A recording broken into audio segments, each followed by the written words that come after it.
गोपालपुर नाम के शहर में इमरती देवी नाम की एक औरत रहती थी। उसके पास एक गाय थी। उसका नाम था कपिला। कपिला ढेर सारा दूध देती थी। इमरती देवी के 3 बेटे थे। एक दिन इमरती देवी ने तीनों बेटों को अपने पास बुलाया और कहा, आ गए तुम लोग, आओ आओ बैठो। आपने हमें बुलाया माँ? हाँ बेटा, तुम लोग तो जानते हो मैं कपिला को बहुत प्यार करती हूँ। हाँ माँ, बिल्कुल जानते हैं। बेटा, जैसा कि तुम सब देख रहे हो, मैं बूढ़ी हो गई हूँ। हाँ माँ, तो बोलो, कुछ कहना चाहती हो? सुनो, अब मेरी तबीयत ठीक नहीं रहती। ना जाने कब यमराज के यहाँ से बुलावा आ जाए। ऐसा मत कहो माँ, आपकी कोई इच्छा हो तो बताओ। वो देखो, कपिला एक अच्छी और दुधारू गाय है। अभी तक हमारे घर का खर्चा इसी के दूध को बेचकर चलता था। मैं चाहती हूँ कि मेरे जाने के बाद भी इसे कोई तकलीफ ना हो। ये ऐसे आदमी के पास रहे जो इसका ख्याल अच्छे से रख सके। हाँ माँ, ठीक है। आप ये गाय हम में से किसी एक को दे दो, वही इसकी देखभाल करेगा। नहीं, एक को क्यों? इस पर सबका बराबर अधिकार है। हाँ, इसे किसी अच्छे किसान को बेचकर मिले हुए पैसे हम सब में बराबर बांट दो। नहीं, मैं इसे नहीं बेचूंगी। फिर क्या करोगी माँ? मैं इसे तुम तीनों में बराबर बांटना चाहती हूँ। तीनों में? ये कैसे हो सकता है? हाँ माँ, तीनों में वो कैसे? तीनों माँ की ओर देख रहे थे। देखो, सप्ताह में 7 दिन होते हैं और तुम 3 लोग हो, तो बारी बारी से एक एक दिन गाय को अपने पास रखना। इस तरह वो तुम सबके पास 2-2 दिन रहेगी। जिस दिन जिसके पास गाय होगी उसको दाना पानी भी वही देगा और उस दिन के दूध पर भी उसी का हक होगा। हाँ, जिसके पास कपिला सबसे ज्यादा खुश देखूंगी उसी को दे दूंगी। फिर 7वें दिन क्या होगा?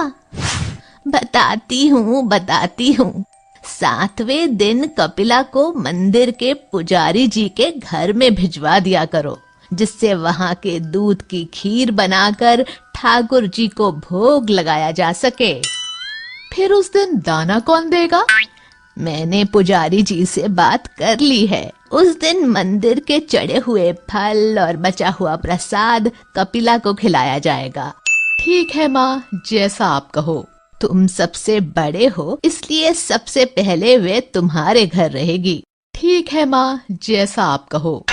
उनके कहे अनुसार तीनों भाई एक एक दिन गाय को अपने पास रखने लगे। मैं दूध निकाल लेता हूँ और गाय को खाने के लिए कुछ नहीं दूंगा। वैसे भी कल मंझले भाई के पास जाएगी तो वो खिलाएगा ही।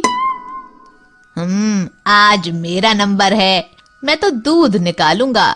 गाय को खाना देना जरूरी नहीं है। कल बड़े भैया ने तो खिलाया ही होगा और कल छोटा भाई भी खिलाएगा।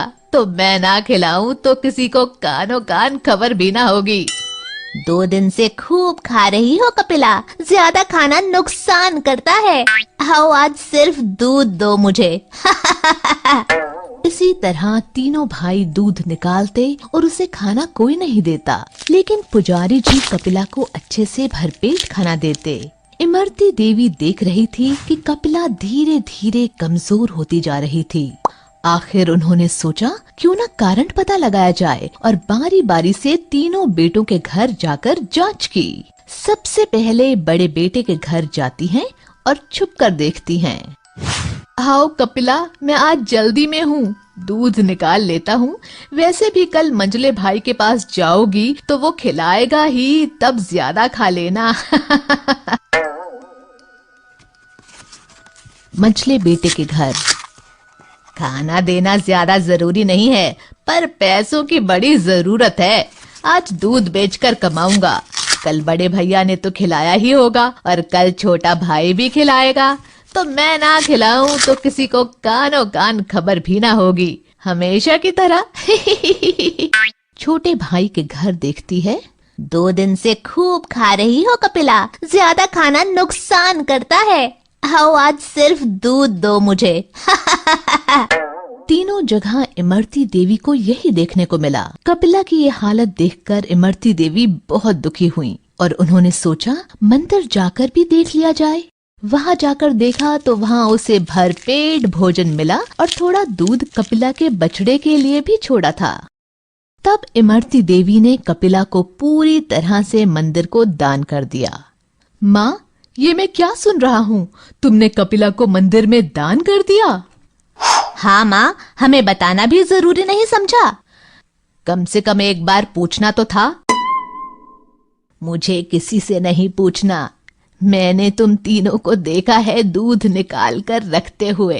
किसी को भी कपिला के खाने की फिक्र नहीं थी। वो अगर अब तक जिंदा थी तो मंदिर के खाने की दम पर, इसलिए अब उस पर पुजारी जी का ही हक है। इतना सुनकर तीनों ने शर्म से सिर झुका लिया। हमें माफ कर दो माँ, हमसे गलती हो गई। अब कभी दोबारा ऐसा नहीं होगा। नहीं, अब मुझे किसी पर भरोसा नहीं है। मैंने तुम तीनों को मौका दिया था, पर तुम लोगों ने स्वार्थ और लालच में उसे गंवा दिया। अब मैं फैसला कर चुकी हूँ। कपिला की रस्सी पुजारी जी को पकड़ाते हुए, ये लीजिए पुजारी जी, आज से कपिला आपकी हुई, इसका ध्यान रखना। शिक्षा, हमें स्वार्थ और लालच में आकर अपना फर्ज नहीं